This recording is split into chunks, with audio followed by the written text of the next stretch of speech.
Welcome, everyone, to the Fantasy Six Pack DraftKings Cash Game Show. This is week 6, already week 6, Joe. This is disgusting. I hate that it's October.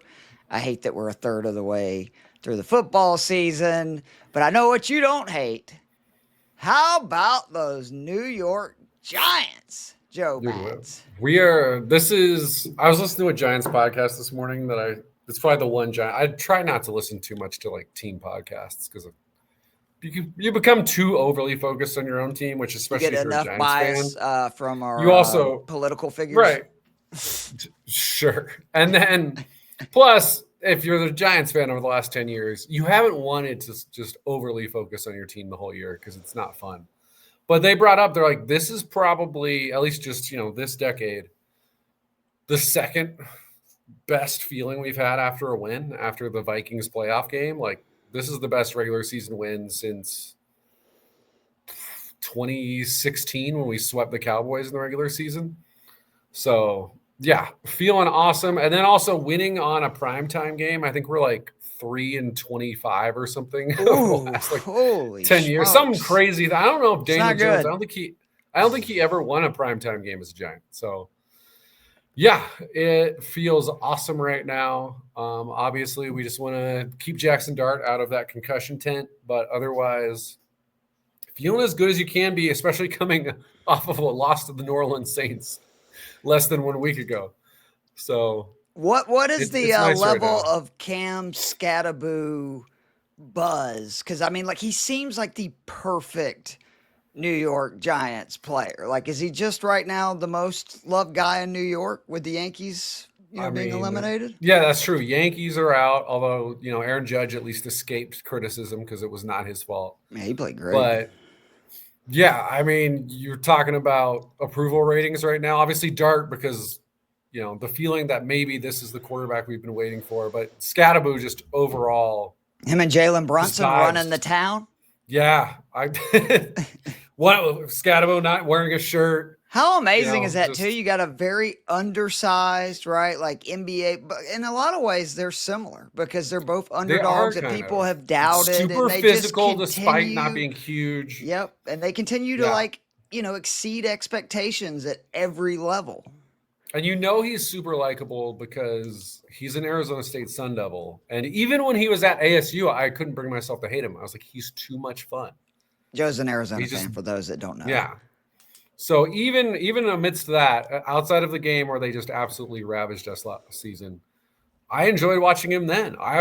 He had me rooting for Arizona State to beat Texas in the playoffs, which, granted, it was Texas, so it's not the highest bar, but still, like, that's how lovable this guy is. We'll see how long it lasts, the way he plays, but for as long as he's going, it's going to be great. And also, he said he didn't watch a lot of football growing up, but he's been catching up on Giants stuff.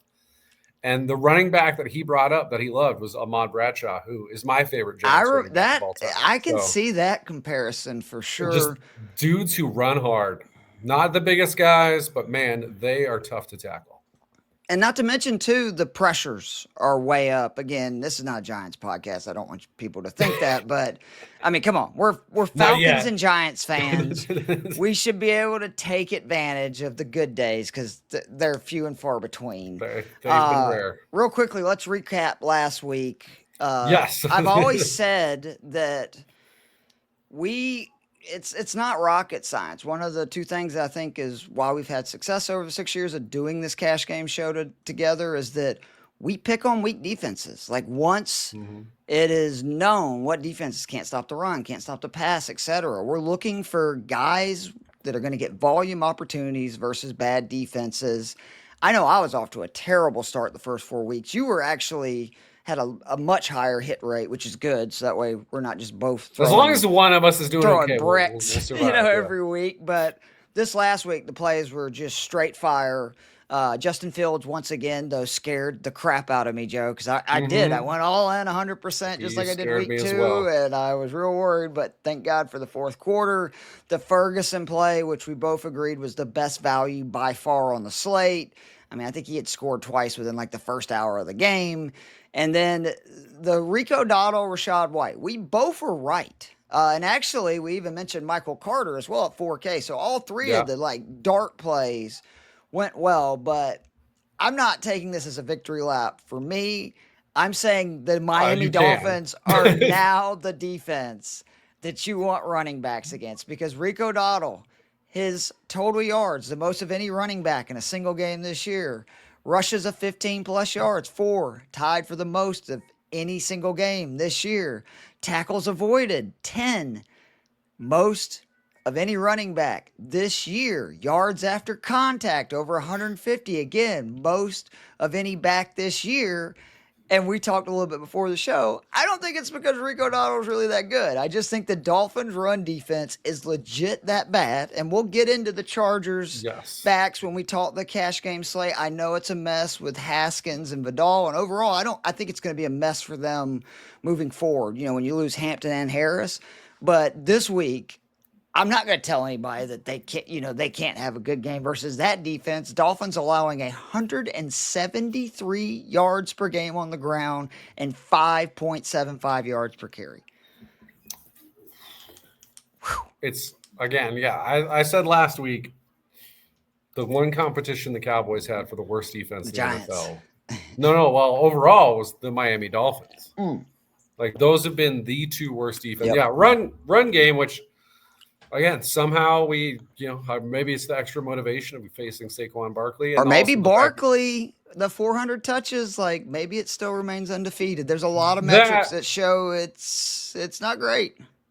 And that their interior offensive line is also a little banged up. Where those tackles are still really good, but if your interior offensive line is not good, that causes problems for everything. And also, I mean, the play calling in Philly seems a little messed up too. But again, like you said, this is not a Giants or Philly podcast, but yeah, Miami is absolutely 100% in the core defenses that every week, it really doesn't matter who it is, you should be considering those players if they're facing the Dolphins. Dolphins, Ravens, Cowboys. Is that kind of the three that you would say week in and week out, I want pieces facing those defenses? Would you include Cincinnati?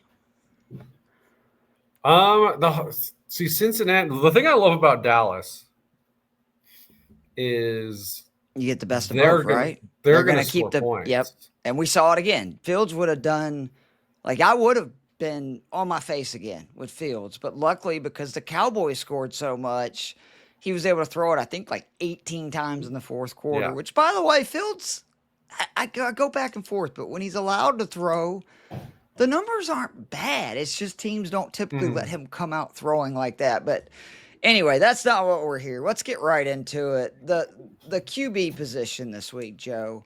I've got two guys. The first is our Lord and Savior. Just kidding. No blasphemy on this podcast. Drake May, 5,900 at New Orleans. He's becoming not only one of the best fantasy quarterbacks in football, but one of the best young quarterbacks in football. And we've seen it a long time. He became the youngest player in the history of the NFL to go 4 straight games with 200 plus passing yards, completing over 70% of his passes. He ranks 10th in fantasy points per game. I think more importantly, he ranks 5th in expected fantasy points per game.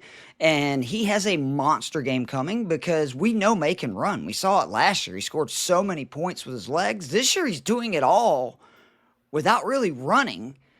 And now he's facing a Saints team who's allowed 2 passing touchdowns or more in every game this season. And if you look at their schedule, they've played some suspect quarterbacks.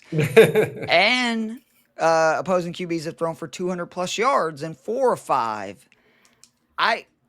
Ultimately, I'm going to go with the cheaper option, I think, in a majority of my lineups. But I think this is kind of an insane price tag for Drake May still being under 6K indoors with the way Diggs is playing now. They can't run the ball, which is just even better, right? For May, the fact that they can't really run the ball, so they have to throw.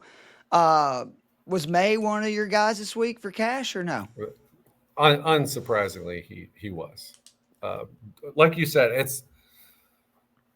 it's not just that he's running, getting us some yardage, and he's not Justin Fieldsing it, where it's Right. like, this is not really leading to wins. Or even Jackson in Dart real the life. first couple of weeks, right? Like Yeah, where it was or mostly running and throwing a It touchdown was here just and there. getting enough rushing yards to make. Well, I think he became the third quarterback ever to have over 50 rushing yards in his first 3 starts.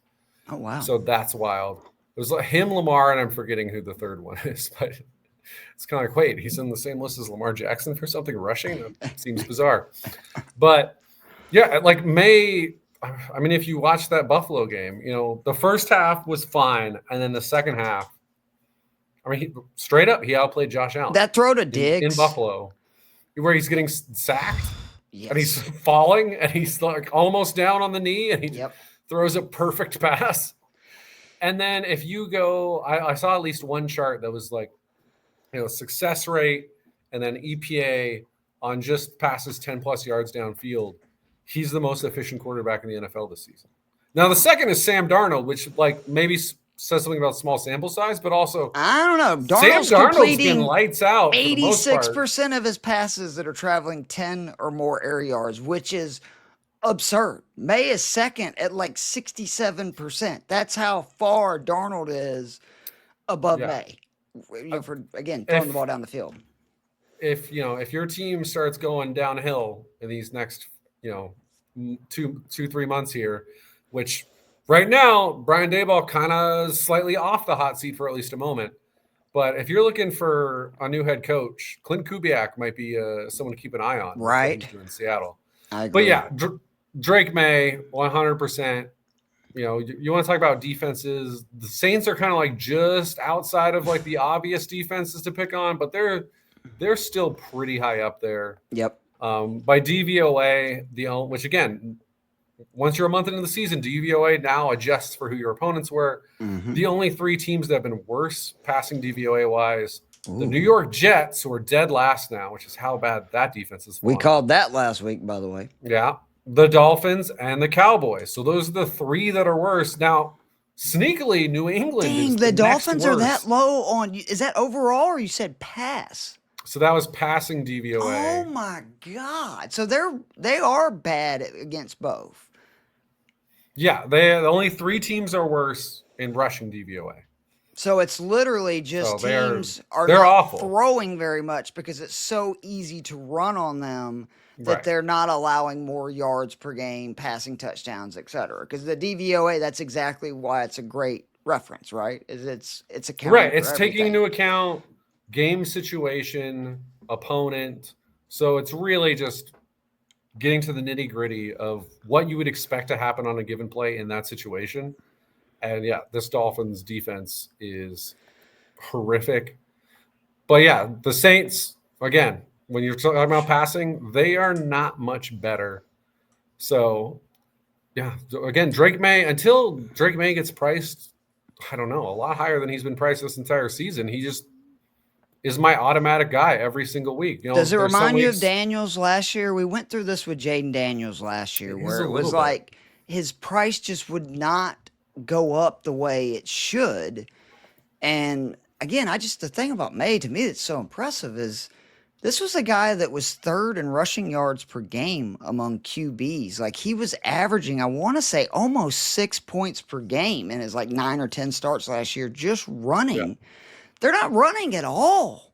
This is literally him standing in the pocket. I mean, it's easy to do that when you're completing 70% of your passes, but right. I can't get over it. Do you have anybody other than Bryce before we get to talk about bad pass defenses? No, I mean, obviously, I think if you want to go even, if you have the money, you want to go even safer than May and I would only say slightly safer, but just as high of a ceiling, maybe higher depending on, if New Orleans just falls way behind and this turns out to be the game where New England actually finds their rushing game, then maybe you can talk me into, Baker, who's, the highest priced guy, really. Even with Godwin out, do you not have some concern? I know Seattle's got, though, a litany of injuries in the secondary. Well, no, they're placed in San Francisco, but...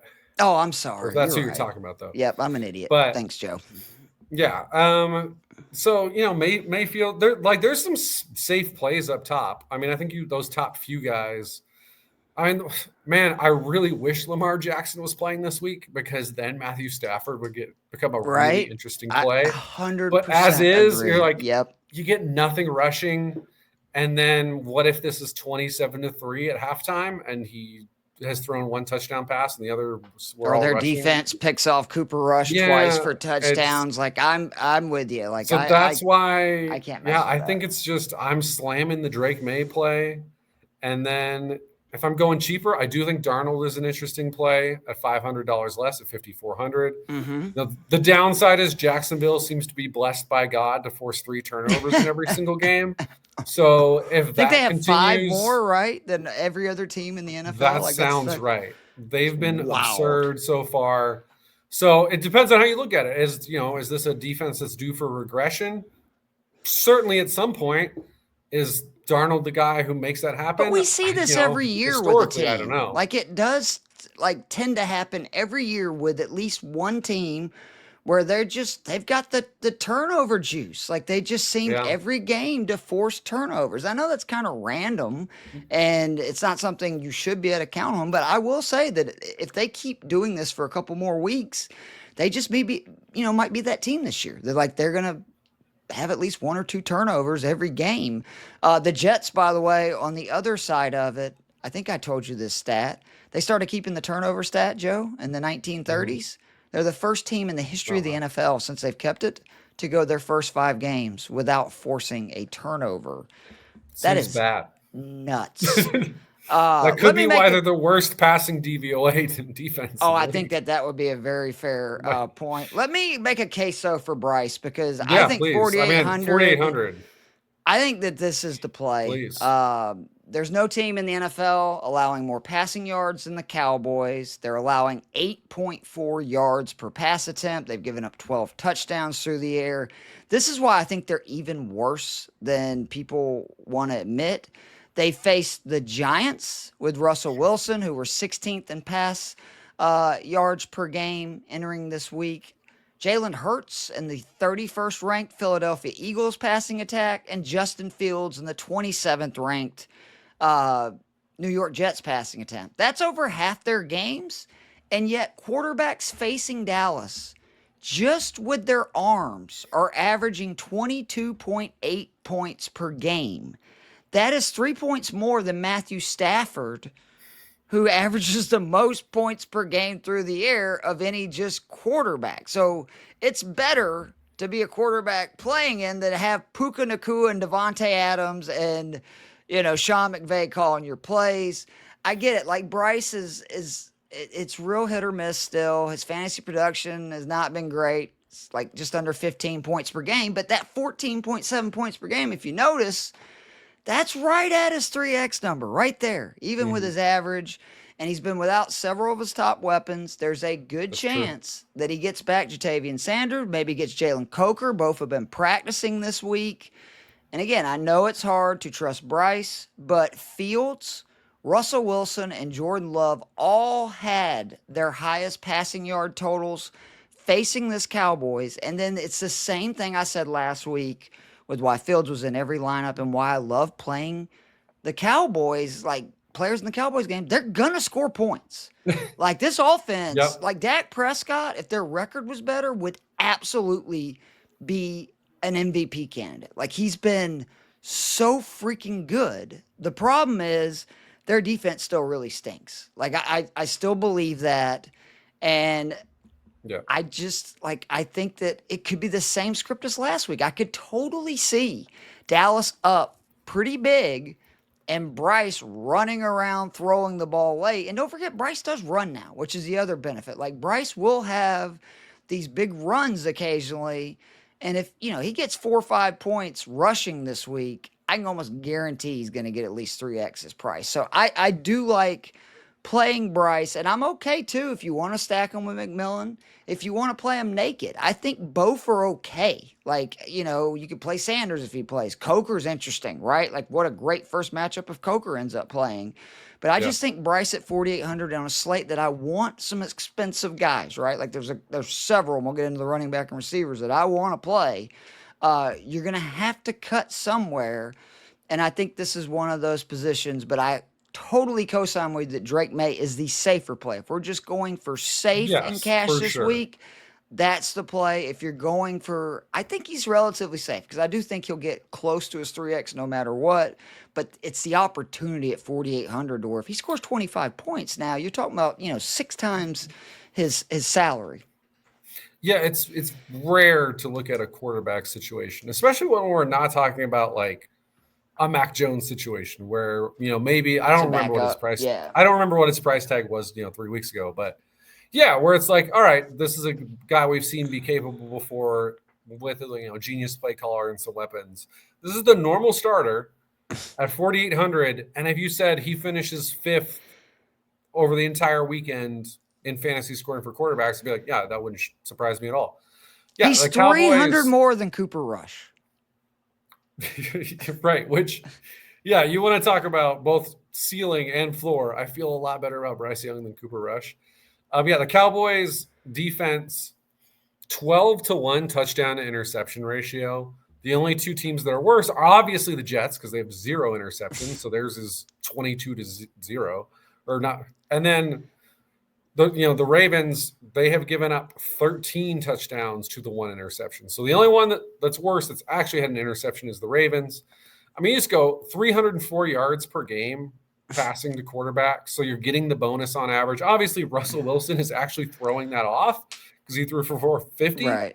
But again, to your point earlier, we're talking about a guy who got benched after 3 weeks. And then, QB rating, outdated statistic in a lot of ways, but still for just demonstrating fantasy stuff, it works. 117 QB rating given up by the Cowboys.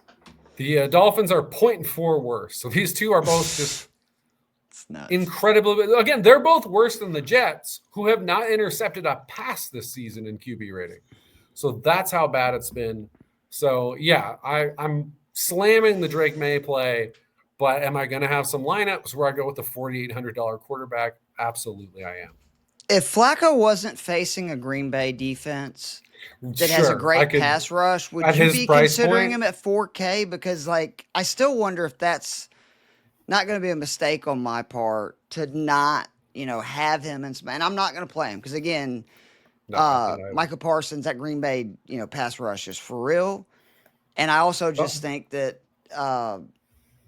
but I mean, again, Chase is also questionable, which is a big deal, right? Like he's got some kind of illness. Like he legit may not go. Yeah, I mean, if he doesn't play, then you're not even thinking about it, obviously. What about Dylan Gabriel then? Because he is only $300 more. Pittsburgh has been a really bad pass defense. My concern with that is just it's the Jukins show. And we saw that last week. He got away. Obviously Gabriel had a good game because he threw 2 touchdowns.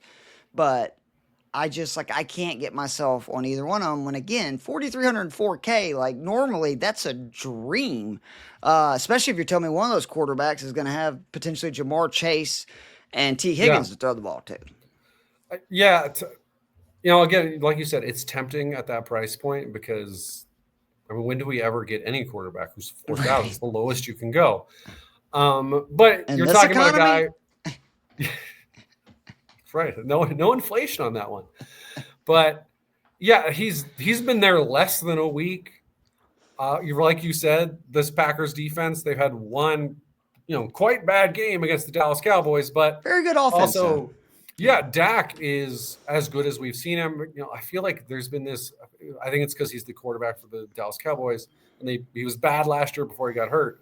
He was second team All-Pro 2 years ago, and he's looking like the second team and arguably first team All-Pro quarterback so far this year, especially when you consider Lamb's been missing for 3 of their 5 games or 2 of their 4 games. Right. But it's Green Bay coming off of a bye. It's Green Bay not wanting to lose to Joe Flacco twice in a season, even if Joe Flacco had very little to do with that.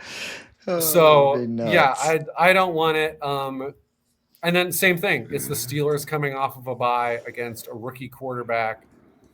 I don't, even if the Steelers defense hasn't looked like vintage Steelers, it's still the Steelers. It's them coming off a bye. It's Rookie like QB, you said, yeah. Rookie Q. And then the game plan for the Browns is pretty obvious. They want to shorten games. They want to run the ball, control the clock. And I would too if I had that defense. kind of back, right? Like, Right. Boy, was I wrong about Jukins. He is just he's been very good. Beast. And then that defensive line just harasses people, and you're trying to win games the way they beat Green Bay, where you just hang around, you win 13-10.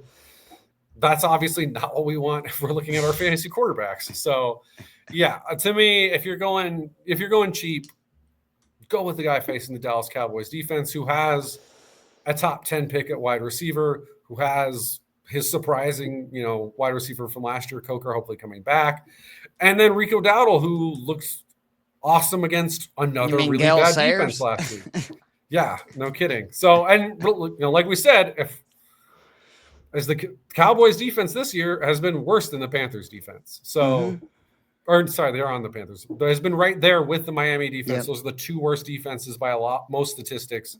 So, expect them to find points. Like you said, even if they end up down 23-3 going into the fourth quarter, there's no reason we can't salvage that with some stuff in the fourth quarter. So, yeah, to me, unless you want to go really safe and maybe spend up at quarterback, which I think we're not inclined to do. I think May's the guy if you're going to go. May at the high end, relatively expensive. If you're vibing with it, you could throw Darnold in there. But yeah, to me, it's the May Young play. All right, so the running backs. I was, what is one of the oldest sayings on the show? Death, taxes, playing CMC and cash. Yeah. 8,400 originally, I was like, no way. I will admit, now that Purcell's been ruled out, Jennings may be ruled out, this Tampa Bay is the biggest pass funnel in the NFL. Their first DVOA per rush attempt, 27th DVOA pass attempt. I'm ultimately right now not on CMC, but I do think I'm going to get there. Where are you at that 8,400 price tag? There's enough guys I like that he's probably not. The hard part for me in this week is, I think you always want to try and find your high-end guy that you're just trying to put in every single lineup. And the issue with Puka Nacua is his price tag is even higher. Oh, Puka is like, and again, you said, I think the other big key, right, is we can't trust the Ravens to score points. Right, because the matchup is so good. It's like the most ideal defensive matchup you could get for Puka, for Adams, for Stafford. But it might just be the Kyron Williams play this week because I just don't know if they're going to have to pass the ball. And then, you brought up the issue with Tampa Bay is that run defense has been so good, only giving up 68 yards per game on the ground to running backs, but giving up 51 yards per game through the air to running backs, only, again, the Dallas Cowboys. And the Seattle Seahawks are giving up more through the air to running backs than the Bucs. So I'm currently leaning a lot, not 100% because I have enough concerns and I have enough guys I like, but I think he's going to be in a lot of my lineups just because, like you said, what are the other options? I mean, we'll see if Jawan Jennings plays. You want to go over just his receiving point totals on DK each week, Joe? It's 16.3 week 1, 17.2 week 2, 18.8 week 3, 26.2 week 4, and then 23.2 last week. That's not his point totals. That's his just receiving point totals. I mean, he's almost hit the 3X number 2 weeks in a row at 8,400 just in the passing game. Now he needs to because he can't run the ball. Like, I mean, it's kind of alarming how few Right, he has yards one he's game gaining. over 4 yards per carry this season. A single game. But if he's a top 10 receiver, which is what he's been so far this season. He's a top 5 wide receiver right now. He might be because I know he was like 8th or 9th going into last week. And then, he went for 882 to score. So, right, like his lowest reception total is 6. His lowest target total is 7. He's hit at least 50 yards every single game. Receiving wise, like Got you 52 said, freaking targets. We're 5 games into the season. it has been kind of necessary. And, if we're trying to hit our triple, he hasn't gone below 22.7, but he hasn't gone above 27.9. So far he's just hitting like right in that sweet spot of the triple score, which is okay when a guy costs that much. Right. In my opinion, like that's what you want. You just want to make sure their floor is high, and that's what I like right. about CMC. You don't want to get 12 points out of him. Yeah. Bingo. Like he's going to get 18 to 20 points because of the receiving, and a CMC game is coming where he scores 2-3 times. Like it's just the law of averages with a guy like CMC. Right. Again, the hard part, I guess, to me, the real argument against him would not be, I don't think he produces, because, again, I would be really surprised considering, best case, you've got Jennings out there joining, 100-yard man Kendrick Bourne and Tongas. I don't even know how to say his name. But, yeah, like he's the clear number one. I think he's normally the number one option in this offense when they've got all the other potential Pro Bowlers out there. So, yeah, I think we're safe with the 20. The question is, do you want to save money? Do you want to get Josh Jacobs in a game where Cincinnati dead last? Let's get right into running it, backs? because that's who my favorite running back this week is Jacobs. He's 1,100 less than 1,100 CMC. less. Scored double digits every game this season. He's seen 20 rush attempts per game, and then the big thing for me is, don't look now. He's caught 4 or more passes in 2 straight. Saw 13 targets in that span. Bengals 130 yards per game on the ground. And I think, Green Bay is also a team that has proven they're not going to just throw to throw. If they can win a game just pounding Josh Jacobs, that's exactly what they're going to do. No offense to Joe Flacco, I assume that's what they're going to do. And I think that this is potentially a just monster game for Jacobs, who only has to score like 22 points, right, to hit his 3x number. And he's already had didn't he have one really big game already this year? Against Dallas, he had 31 points. There you go. He scored 2 touchdowns and ended up with 157 total yards. Because, again, he did 71 through the air. He's actually been somewhat similar, at least the last 2 weeks, not earlier in the season, but the last 2, to McCaffrey, because he actually hasn't had, again, a game over 4 yards per carry. He's hit 80 yards on the ground twice. He's yet to hit 90. But, Cincinnati Bengals, one of those defenses that can probably He's played some good run defenses, though. Like, I know Dallas is not necessarily a great one, but, Cleveland, very good. Right. Washington's very good versus the run. Detroit's still really good versus the run. Yes. And then adjusted line yards from FTN, which is, tries to isolate just what you'd expect from offensive line production and defensive line. Cincinnati's dead last in adjusted line yards at 5.2. Wow.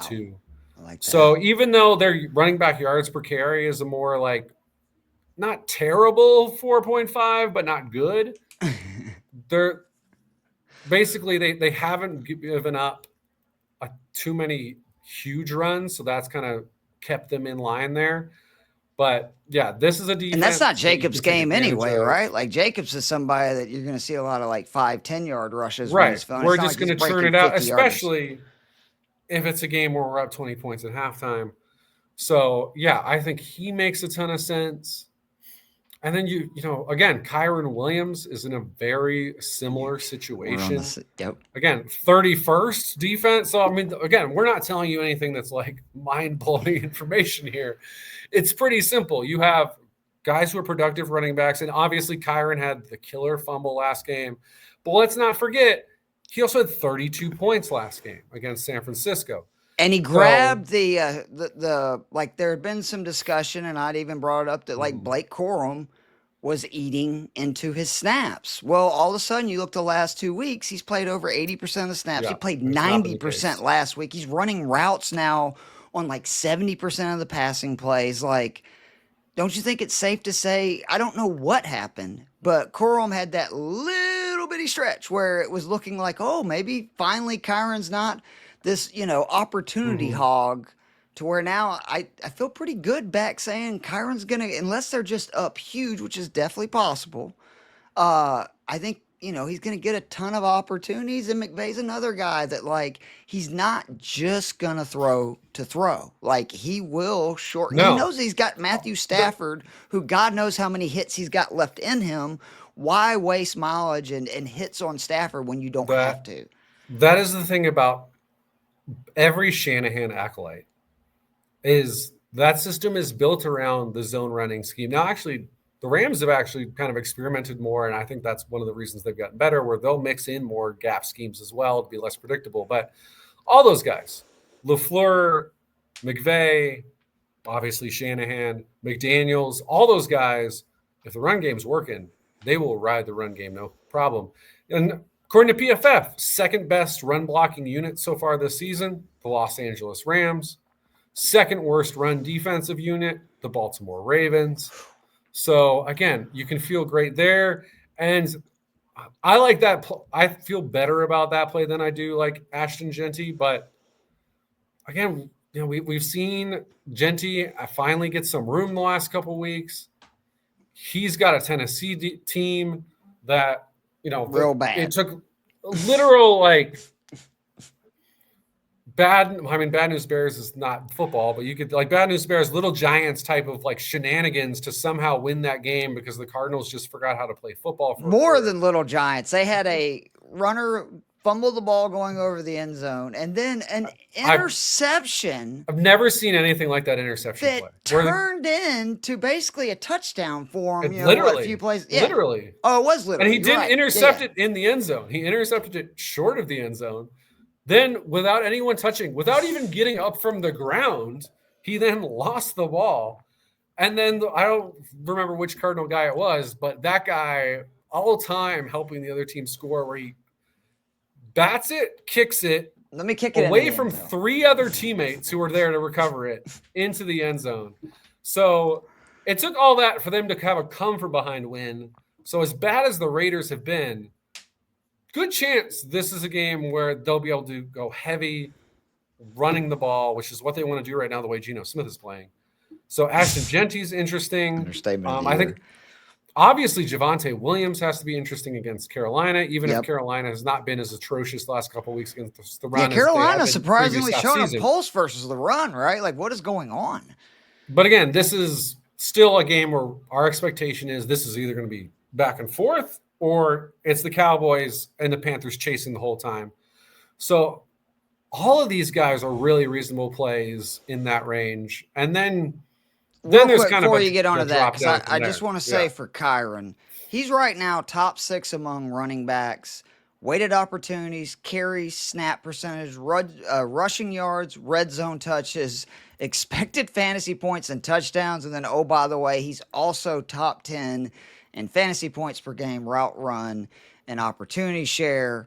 But, I mean, Quinshon Judkins is the guy that I think has to be played. He scored, and again, I want to remind people, he's on a 1-4 team, okay? He missed most of training camp because he was holding out, and yet he scored 16.5 points or more in his last 3 DK games. His 286 yards, 2 scores, and 62 rush attempts, which is the most rush attempts over the last 3 weeks of any running back in the NFL. And again, he's on a 1-4 team facing the 5th most defenders on average in the box.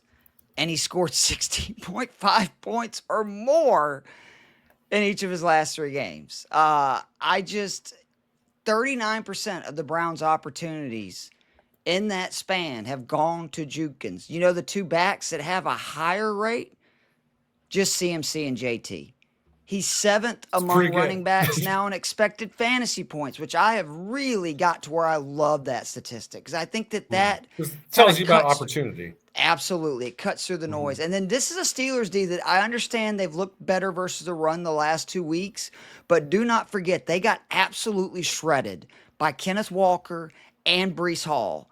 And I think that, I mean, if you just see the way Judkins is running, is it Judkins or Judkins? Am I saying it wrong? Right? I'll be honest, I don't know. Either way, we know probably if my instinct is it's Judkins, it's probably Judkins. But I just think that they're going to have a hard time stopping him. And what I like about this game for him, Cleveland is an elite run defense, okay? Elite. Second best in the NFL. Yes. When Pittsburgh struggles running the ball, and then on top of that, Cleveland gets pressure. They have 3+ sacks in 4 or 5 games. Rodgers has been sacked 9 times in just the last 2. What is that going to mean?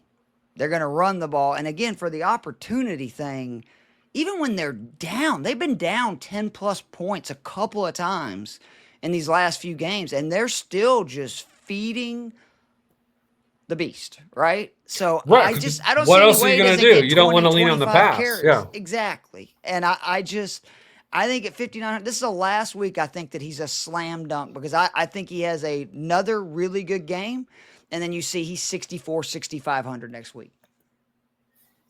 That makes a lot of sense. And I mean, basically the way you feel about him is how I have, fully converted after last week, like probably many people, to the Rico Dowdle play. And again, this is probably the last week we get this, because Chuba, there was some question, will he play this week? Because what is Dowdle what's his price probably this week? Playing. He is 5,800. Yep. So he's, 100 less than Judkins. And yeah, this might be our last great opportunity with him. He might still be playable, as we'll have to wait and see. Although obviously Hubbard is a guy they gave a contract extension to, so someone they're invested in. Obviously, I don't think there's any possibility we're going to get more return on an investment than you did last week when he scored 35 points at 4,300. You want to talk about 3 times? How about we talk about 8 times your salary? And what I was so proud of myself, insane. Joe, he was in every lineup. Normally, I always screw up when I say, like, look, yeah. you know what I'm saying? Like, I just said, because I knew he was going to be the one guy of that I was like, I have no doubt he's going to get all the opportunities. And normally I will screw that up and be like, well, I don't have to play him in every lineup. I did. It's why Dave Eddy told me a while ago, if there's real value, right? And that's what that was value, take it. Sometimes it's going to not go your way, but on days like that, I ended up having a really good day, and it was, a lot of it thanks to him. Yeah, and so obviously he is capable, because he just was awesome. Revenge game too, right, Joe? Right, revenge game. And again, you could be like, well, he did that against the Dolphins, and they fucking suck. But what have we been talking about all last week, all this week? The other defense that sucks just as much is the Dallas Cowboys. Again, run defense grade among all 32 teams. Who's dead last on PFF? It's the Dallas Cowboys. Receiving yards given up to running backs this season. Who's dead last? It's the Dallas Cowboys. And don't forget how much Hubbard was involved in the passing game. Right. That first again, month. Hubbard was a guy who last year was winning people their fantasy leagues. And this year was more or less, continuing that streak.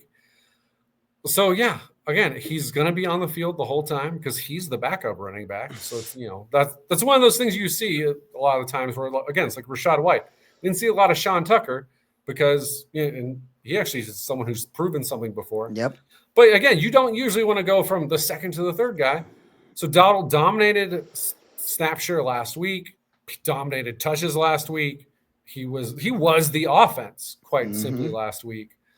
And now he's facing the one defense that might be easier for him than the Miami Dolphins. And, you can say, like, well, Dallas is going to focus on him. All right. What were they focusing on the Giants game? They're focusing on Malik Neighbors. How'd that go? So this is they couldn't stop Romeo Doubs. Like, this is not a defense that's stopping anyone. So fire Rico Dowdle up one more time until Chuba gets back. And then, I like that. Then I think we just have to automatically go into wait and see mode with those two. But this week, I am all in. I'm 100% with you. Wide receiver this week. Again, I couldn't get to Puka. I wanted to. I really do. I just I can't. JSN is the reason why. Okay. Because I can play JSN for $1,100 cheaper. And let me get up my notes here because I want to make sure I got this right. 30% target share. He's accounting for 50% of Darnold's air yards, which, again, that's a huge deal when Darnold is completing 86% of passes that travel 10 yards or more. He's averaging 21.7 points per game. And this is a Jacksonville team over their last 2 games, 7 different pass catchers who have played them have caught a reception of 20 plus yards. They're giving up 250 yards per game in general. And I just don't see, like, again, Seattle is so banged up in the secondary. I think Jacksonville is going to score. And it could actually be a situation where they are down and forced to throw. And if you look, JSN's biggest game, you know, they were down a lot of that game versus Tampa. Tampa kept scoring. They kept having to come back. The other really big game, week 1, where they lost, he had 124 yards. I mean, this guy's had 96 yards or more in 4 or 5 games, and he scored a touchdown now in 2 of his last 3. I think JSN, and I want to give you full credit. You were on this immediately. You picked him week 1. You keep going back to the well. And I'm kind of surprised his price has not, like, rocketed up yet. I mean, again, he's 23, 21, 20. I know the 13-point game, but then 30, like, and he's only what? He started at 5,800. He's up $1,800 over 5 weeks with those performances. To me, he should be in the 8K range, and that's why I'm going to have to play him. I mean, I think we've talked about how sometimes I think DraftKings is a little conservative bringing guys up price-wise. But I think the main reason is just volume, because he gets so much of the volume. I haven't cared, and I don't think you should care this week either. But, 3 of the 5 games, Darnold's thrown 26 or fewer passes. Right. So that's obviously the main reason. Because if they're throwing the ball 30-plus times, I mean, then he's a lock for a top 5 every Joe, week. he's had a reception of 36 yards or more in every game this season and 40 yards or more in 4 or 5. Wow. Again, like we said earlier, the only guy who is in the same ballpark throwing the ball deep this year as Sam Darnold is Drake May. It's those 2 guys. So when you're that efficient throwing the ball deep, that's obviously a change for JSN too, I think, because remember his A-dot drove was crazy last year. DK would be getting all the deep routes, and then when JSN's racking up receptions, but they're all for 10 yards, and it's nice, but that's changed this year. Where the last 3 weeks, his lowest yards per reception has been 16.5. And again, it's not like he's catching 3 passes. This is a guy whose minimum is 4 receptions in a game this year. The other thing too with him, Jags run the 6th most zone. JSN leads all qualifying wide receivers in fantasy points per route run against zone per PFF. Like that. So hard to argue that. Obviously, again, I really wish Lamar was playing so we could justify just throwing Puka in and not giving a shit, because, I mean, the Ravens have given up 50 points to opposing wide receiver units in 3 of their 5 games this year. They gave up 60 to Houston, who was not a functional offense for the first 3 or 4 games. CJ Stroud was peacocking a little bit too much. It's like, Stroud, I get it. You're trying to get your mojo back. It's still got a groove back. But, dude, it's the Ravens. They have, no defenders. Everybody's hurt. See, to your point, that's kind of why I just don't know if I can pull trigger, because Houston kind of needed to run it up. Mm-hmm. They needed that vibe of, we're getting this offense straightened out, which we'll find out if that's true. But, they needed it. The Rams need a win because they've dropped a couple. That game Thursday. They should probably be undefeated, honestly. Yes, they should. You could make the argument this has been the best team in football. Just if you watched their full games every week. And, hey, shout out Drew Brees for calling out the Eagles while they were undefeated, being like, this offense is boring. I don't trust this as the best team. And everyone's like, they've won the Super Bowl. They're undefeated. And you're like, all right, that's fine. And then they lose 2 in a row, including to the Giants. So, again, don't just go off of the ending of games, or again, even in fantasy, if a guy gets 9 targets and it ends up being 3 receptions, that doesn't mean fade him. That means, all right, here's my buy low opportunity, because this guy's going to get fed the ball. So yeah, I want to pick the Ram. I want to throw some Rams guys in there. I do think you need to have a Ram somewhere in your lineup. If you're not spending up on Puka, maybe you go Devontae, or again, Kyron Williams is probably the best play because he's the cheapest and game script. But I think they're gonna put 30 up. So get one of those guys in your lineup.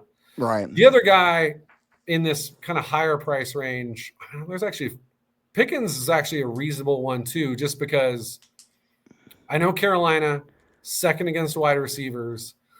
And again, if Dallas gets up early and they get up by throwing a Jake Ferguson, or I don't even remember who that other Dallas receiver who went off was last week. Fernie. Yeah, who I've never heard of before. That could happen again. Don't get me wrong. But at the same time, did I not put it in my notes? You know what? I'll look that up in a second. But so let me pivot real quick. Yeah. Just to Egbuka. That's what I was going to ask you about. Until the guys come back, what's to stop us from just keep going to the well? Again, are we going to get 34 points again? Probably not. He caught all 7 of his targets for $160. Only Randy Moss and Puka Nacua through their first 5 games have scored more points in a PPR format. He's got 5 touchdowns through the first 5 weeks. There's only been 1 game where he didn't catch a touchdown. Do all these things continue? Obviously, I don't think so. But can they continue until Evans is back, until Godwin is back and healthy, until Bucky Irving is back? Because, obviously he's a more focal point of the offense than Rachaad White is. Why not? I mean, we don't think San Francisco, who's, just this year, it doesn't seem to matter who gets hurt. They just keep going. So, unless CMC goes down and then maybe, that's the Energizer Bunny of their offense. Unless that happens, I think San Francisco is going to score points, which means Tampa Bay is going to have to score points, and they've been scoring points on everyone. I mean, I don't see a reason to fade him. So I think you have to have one of these guys in your lineup, because I just think at least one of them is going off. Puka, even in this game, he's probably getting 20, but at 8.7, it's probably too expensive for us. But yeah, JSN, Egbuka, you need one of these guys in your lineup, just because I don't see a situation in which one of those guys isn't like the first or second leading wide receiver on the week. And then, all right, let me see. Yeah. Pickens, Carolina. This is actually the zone game because it's Dallas's #1 defense when it comes to playing zone coverages. Carolina, second most zone coverage in the NFL this year. Pickens this year, 0.33 fantasy points per route run against man, 0.51 against zone. Good Lord. So, and his target rate goes up 2% as well against zone versus man.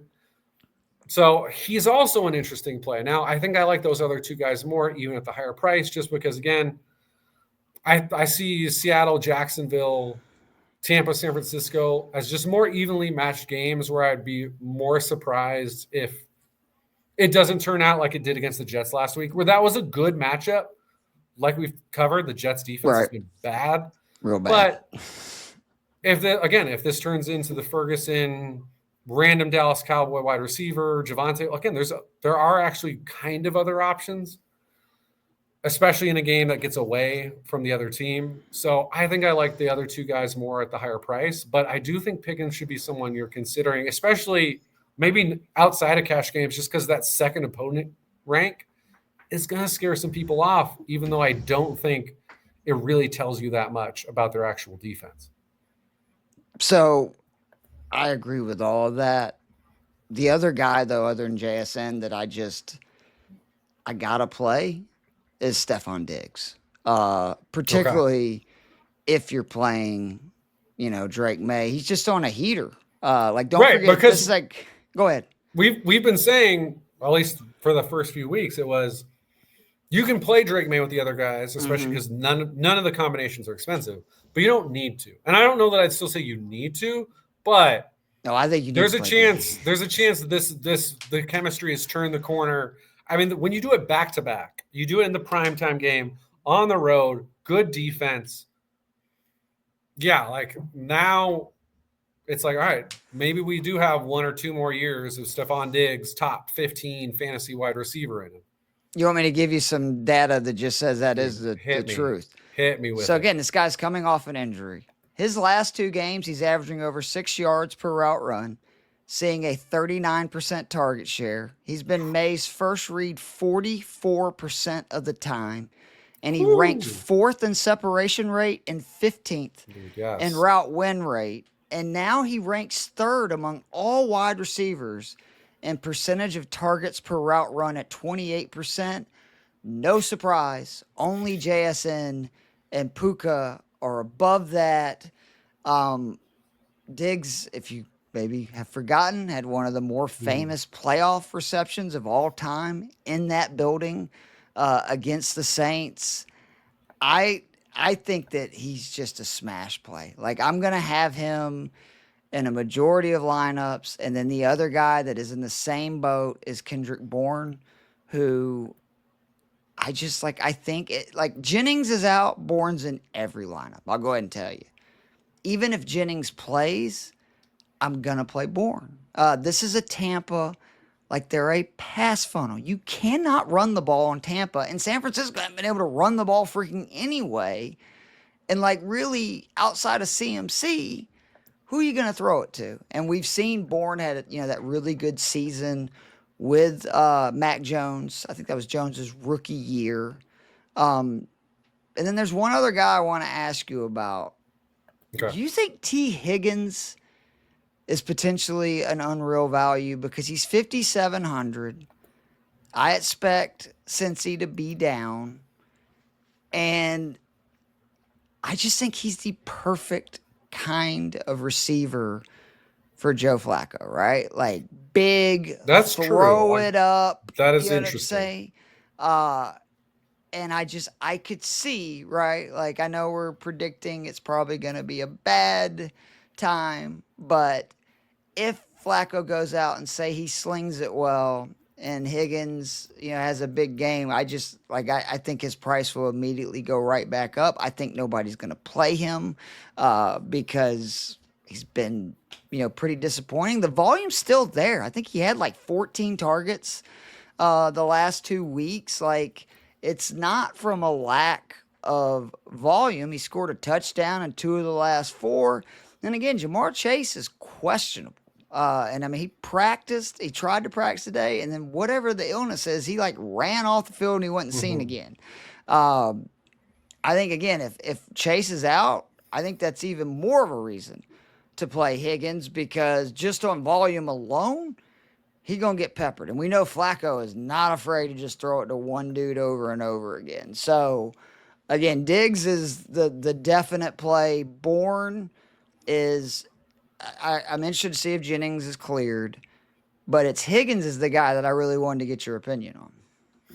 So if Chase plays, I think I'm out. Green Bay is not a heavy, extreme splits on the man versus zone. But they're 12th in zone, 19th in man rate. And again, people should always keep in mind, almost every defense in the NFL plays more zone than man to begin with. And this season, obviously, we're still earlier in the year, but Higgins against man this season, 0.71 points per fantasy points per route run. That's an elite number. 0.11 versus zone. His target share has gone from 29% against man to 13% against zone. Obviously, those are extreme splits. Last year, he was also better versus man than versus zone. Then he had a 10% difference in target rate. So he is a guy who just generally is better against man versus zone. Now, he's normally much more productive against zone than he's been so far this season. Yep. And you are getting a QB change. So does that change? I'm not going to pretend that I know off the top of my head how good Flacco is against zone versus man. Obviously, Browning was not being very productive. Chase has been far more productive against zone. So if they're both playing, and I don't think I'd be playing either one. Obviously, Jamar Chase proved us wrong last week, where we were like, oh, there's no way I put him in my lineup, and he did great. He's Jamar Chase. That can always happen. That's why we would never take him out of your actual lineup. Like, that's craziness. But yeah, like, you could talk me into, like, I have T. Higgins on my weekly fantasy team, my year-long, and I'm going to play him, sure. If Jamar's playing, I'm not touching him in DFS. If Jamar's out, absolutely, sure, because Volume is king, right? Yeah, far and away the best wide receiver. Flacco's not a guy who's afraid to throw jump balls, like you said. For better, again, that's why sometimes Flacco's a for better fantasy guy, for worse real guy.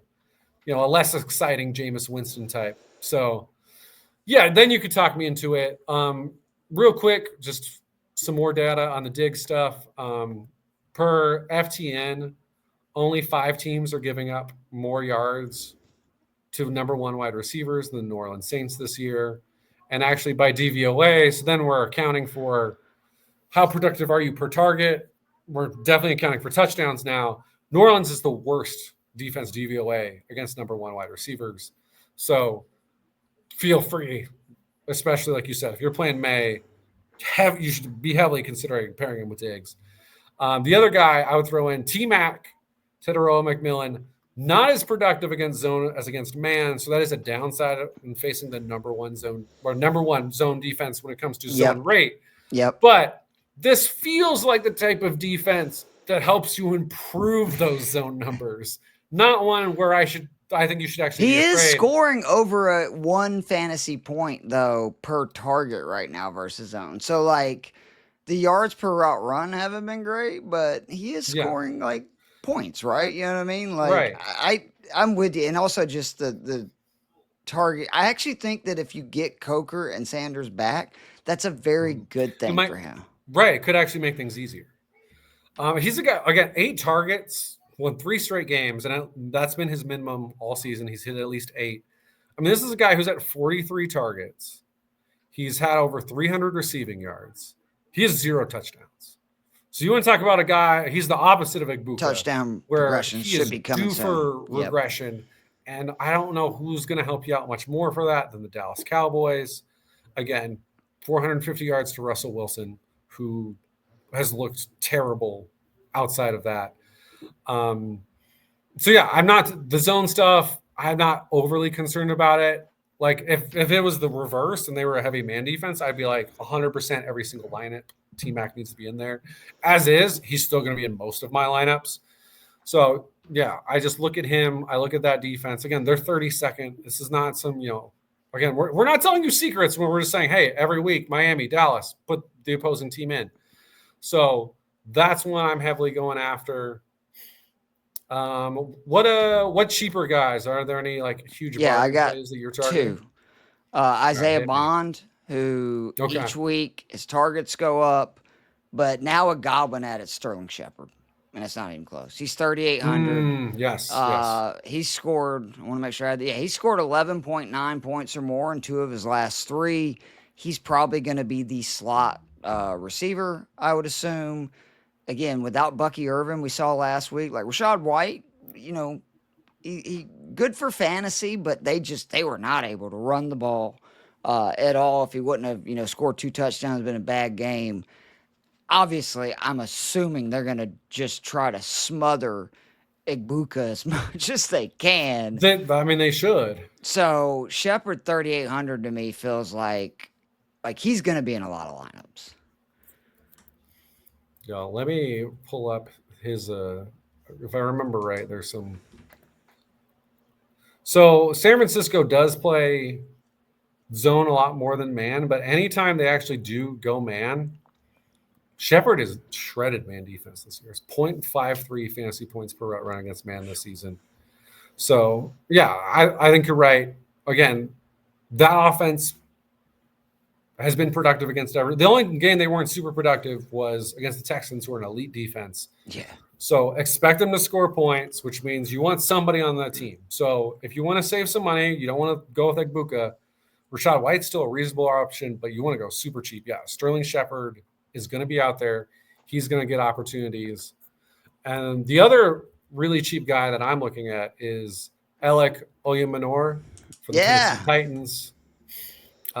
There have been 3 wide receivers who have broken 70 yards against the Raiders this year. All 3 of them are ex-wide receivers. So they're the big guys. They're the ones working on the outside. That is Oyumanor. And, this offense, a little bit of life against the Cardinals. And Cardinals, even though they sometimes drop interceptions and kick it in the end zone, better defense than the Tennessee Titans. Also, fantasy points per route run. Oyemannor, his numbers double when you go from doubles up higher for zone versus man. Raiders, third most zone coverage after the Cowboys and the Panthers. So he's a guy who's been more productive against zone. They're going to play a ton of zone. I don't hate the Calvin Ridley play either, but if I'm going to make a bet on the Titans offense, which I don't generally want to do a lot, give me the guy who costs me nothing. Yep. Where if he scores gets 70 yards and a touchdown, we've hit that triple number. We're feeling awesome. One other guy I forgot to mention in the mid-range because we both were like, all right, we're in. And then, of course, as soon as we said we were in on him, then nothing happened. That's Quentin Johnston. Now, he is questionable, but assuming he suits up, he is a guy where another dude with heavy splits, much better against man. Target rate goes up 8%. Fantasy points per route run goes up 0.32. Miami, 11th most man defense coverage. And again, this is a defense that's not stopping anyone. So Quentin Johnson. Are you scared though? Because they can rush the quarterback. Is there any concerns that is about the one thing the line? that worries me a little bit. The thing is, I don't see them just shutting down the Chargers. Like, you can talk me into they get enough sacks, they force a turnover, the offense maybe does enough. Maybe they could win this game. Right. But in that situation, all right, I'm getting more Herbert dropbacks. So I just trust against the back end of this defense. I just think Herbert and Johnston are too good for nothing to happen. That's fair. Now, in fairness, Diggs is $100 cheaper. T-Mac is $100 more. I like both of them a little bit more. If you just swore off the high-priced wide receivers, which, again, I'm not necessarily endorsing because I do like Egbuka and JSN a lot. But if you decide to do that and you just slammed those three guys, if you just went, I want T-Mac, I want Johnston, I want Diggs, getting all those guys right around that 6K range, and then I'll build up the rest of my team. I don't think that's a bad strategy because I think all of those guys have very high ceilings and pretty high floors. Again, Johnston, you got to monitor a little bit because he's questionable. But, last week is the only week he's had under 14 points. Right. And it's not like – and, again, the Giants got off after them hard. There are 20 pressures in that game. He scored 24 points. So even if Miami gets after him, Miami is not – Washington's not an elite defense, but Washington's a solid defense. Miami's a really bad defense. So I think Johnston's got a good play. Like, all three of those guys could give you 100 yards, get the bonus, get a touchdown, and we didn't break the bank on any of them. That could happen. No, I like that. The tight end position, Jake Ferguson. We don't have to go into detail. He's I think still the best. Keep rolling with Jake. Yeah. I mean, again, I just want to remind people: 10 targets, 9 receptions. That's his average over his last 4 games. And this is a Panthers D over their last 4. Number 1 tight end, 17 receptions, 234 yards, and 2 scores. David Njoku, though, is the guy that, to me, is very interesting because one of my biggest whiffs this summer was I was so excited about Njoku because I'm like, Flacco from the beginning of the season with his numbers in previous years, he's going to eat. And the irony of Flacco being benched and traded and Dylan Gabriel coming in potentially unlock Njoku because last week set a high in snaps, targets, receptions, receiving yards. He caught his first touchdown of the year. Even bigger for me was the fact that Gabriel targeted either him or Fannin on 39% of his pass attempts. Yeah. Flacco was at like 24% for the season. So I think that that's something you're going to see. Dylan Gabriel, smart quarterback. He understands I need to protect the ball, right? That's going to be a lot of throws. The tight end, let's hand it to our superstar running back. And this is a Pittsburgh defense they struggle. All right. Their last 3 games, 14 receptions, 155 yards, and 3 scores to tight ends. I think Njoku is a very good play. And then the one other, if you want to punt on tight end this week, I do really like Hunter Long. He's 2,500. At that price point, yeah. I mean, he's the only Jags tight end who scored touchdowns this year. He's got 2 of them. And you have to assume the playing time and volume should be on the rise with Brenton Strange now on IR. And what's it tell us all this time, Joe?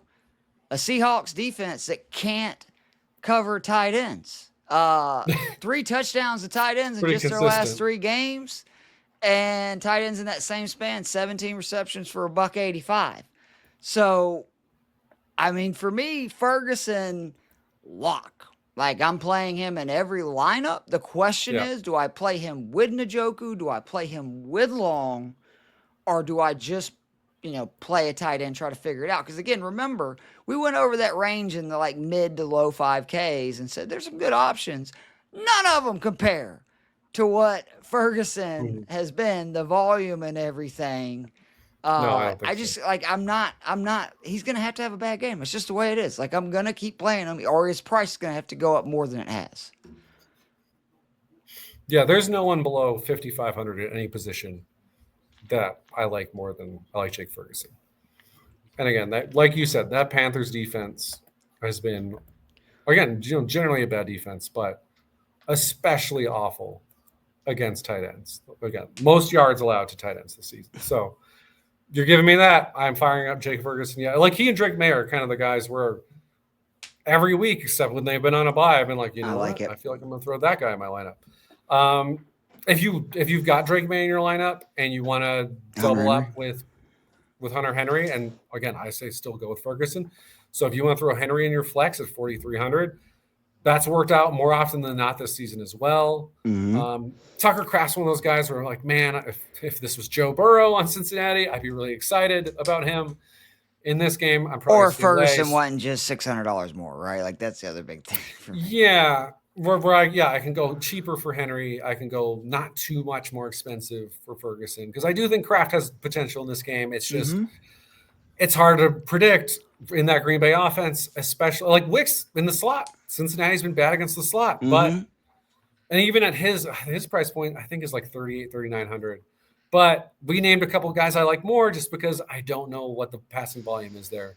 So I'm with you. If you're not going Ferguson or potentially Kraft, if you're doing the Drake May combo, then drop down to Njoku. If you're feeling Fannin for whatever reason, that's fine too. Although when they're only $100 cheaper, I'm just going to generally lean towards Njoku.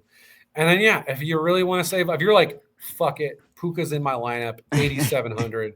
Then I'm throw playing Hunter Puka Long and in at tight CMC. end. I got to save somewhere. Then put Hunter Long in at 2,500. He didn't do a lot in the second half last week. I think he only had the 1 reception. And the guy who's not done a lot just in general in his NFL career. But if you go back to his Stanford years, which granted, or Boston College years, sorry, I'm mixing up my crimson colors here. His junior year, his last year in college, which, is 2020, it was the COVID year, whatever.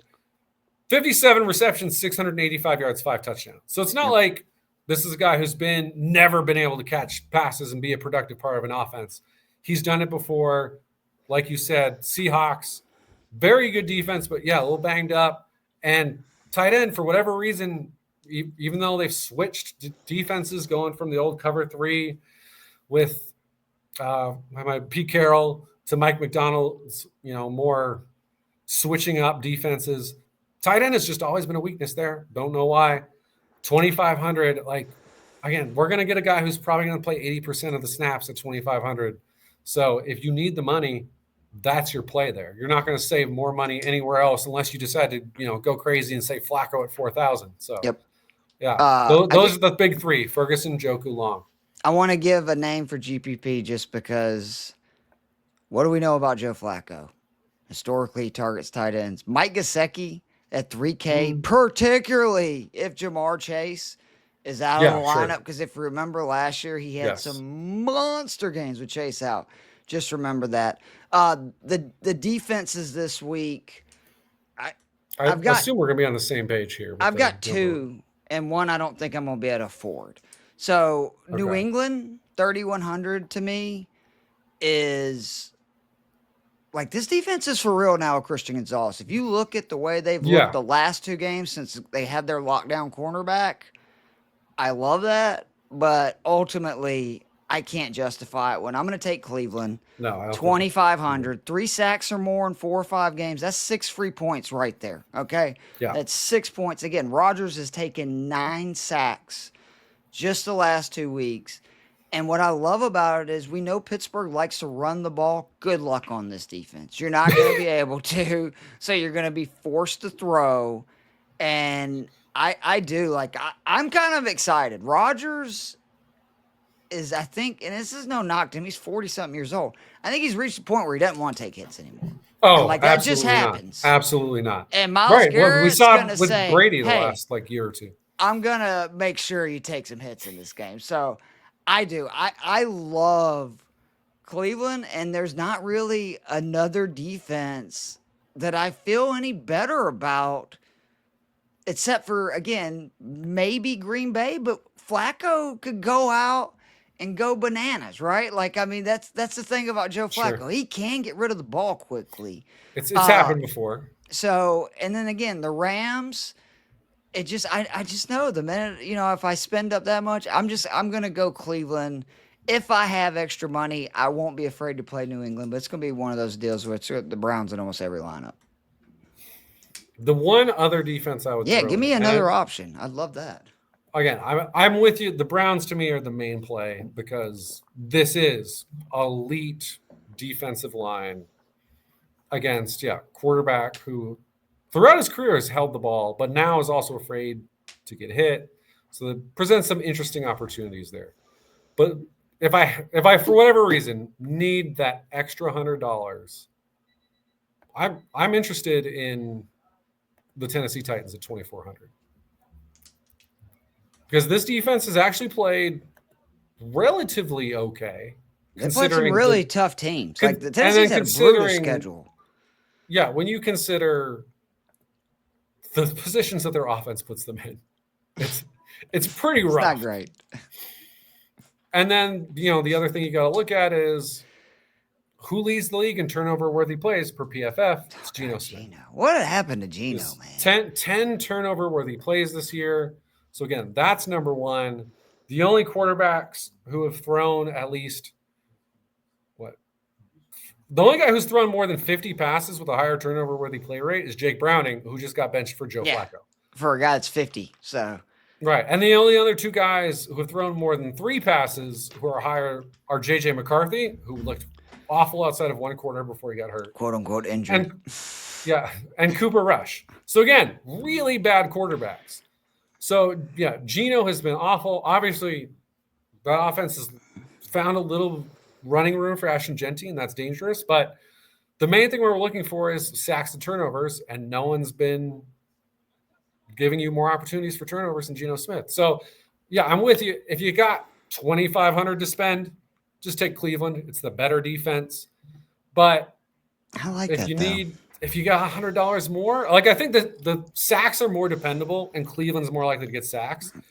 But turnovers, I would say actually. Because Geno's pretty reliable right now. He's going to turn the ball over. And Rodgers has not been super great this year. His actually turnover-worthy play rate is not significantly better. He's just thrown fewer passes. But historically, obviously, Rodgers is pretty careful with the football. So I actually think turnover-wise, they probably have the better opportunity. So, if you need the extra $100 to fit somebody in your lineup, that's where I'd go. I don't think there's anyone beneath them that I would really want to play. No, I can't do. We can't do because Bengals absolutely not. Ravens not. Dolphins maybe you could talk yourself into because of the sacks or something. Yeah, they don't have a run game. Yeah, that's a fair point. But the Dolphins are also, we just talked about at the beginning of the show, that they're really bad. They're the worst defense in the NFL. So I think that would be crazy. Man, again, already 6 weeks in, Joe. Just wild. And it's fitting because, again, this is our 6th year doing this cash game together. We apologize for not going live. That's on your boy. Joe and the people at Fancy Six Pack put out rules, and your dude, it's not like, me being a rebel or, sticking it to the man or anything. It's just I'm a stoner and I don't check. So, but we'll be back live next week. I'll be sure to create the studio in time to fit the rules and everything. But this should be up if you're listening to this within an hour of us recording it. This is one of my favorite things to do. I love talking ball with you, Joe. And I hope everybody, kills it this week. But for Joe the Brain. Here's to a Falcons huge upset. All right? Dude, I'll be there Monday night going to the game. All right. Well, let's get it. But for Joe the Brain and your boy Keith, we'll see you guys next week.